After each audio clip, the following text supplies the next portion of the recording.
Well, I grew up in church, and but I really didn't serve God. And it wasn't until I got to Indiana University. And at Indiana, I met a guy who was on campus. And he just stopped me when I was walking from one class to another and said, "Do you know Jesus? Or are you a Christian?" I said, "It depends on your definition."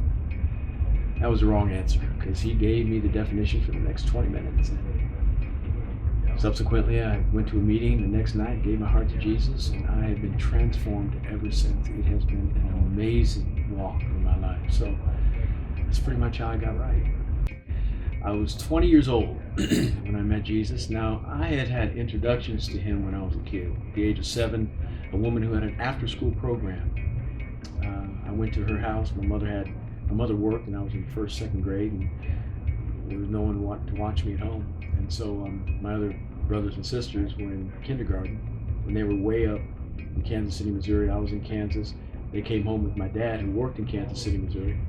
But my mom, she couldn't pick them up, and so I was at a school in Kansas, and I had to come home by myself, and it was too dangerous for me. So I went to an after-school program, and this woman taught me the Bible, and she taught me about Jesus and how he forgave me for my sin, and that was the first time I was introduced to him. And I remember praying a prayer at that point to have Jesus come into my life. But I didn't know what that meant.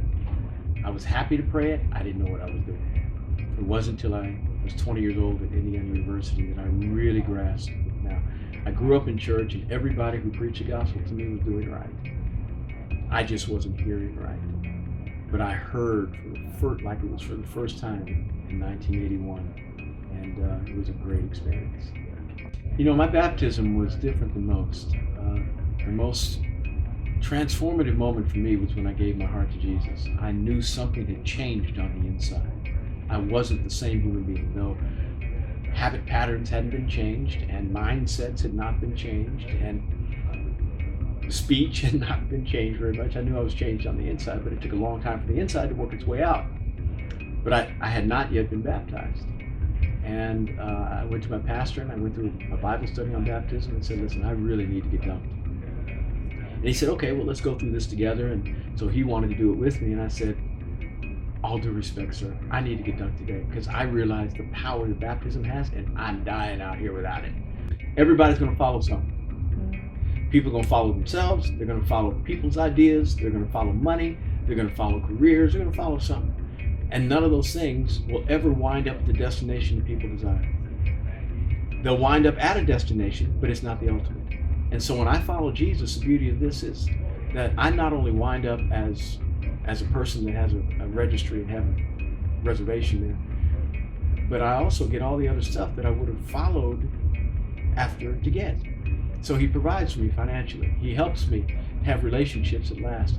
All these things that I would have had to search for individually, when I seek first the kingdom, he adds them to me. So being a follower of Christ is the best way to live, because when you follow him, you get everything else. But if you try to follow everything else, you may get it, but you definitely won't get him. I was deeply convicted that I was wrong in not doing so. I knew I was a sinner. I knew that I wasn't living right. I wasn't doing right. I wasn't thinking right. My actions were all off, and that there was an ultimate consequence for my disobedience, and I did not want to suffer that. So all of those things kind of combined to capture my attention, be my wake-up call to say, I need to change. I need to get right with God. If you're not ready to give your heart to the Lord, nobody's going to force you, and nobody should pressure you. Yet, there needs to be an internal pressure that is applied from the Holy Spirit, and every person should not be relieved of that.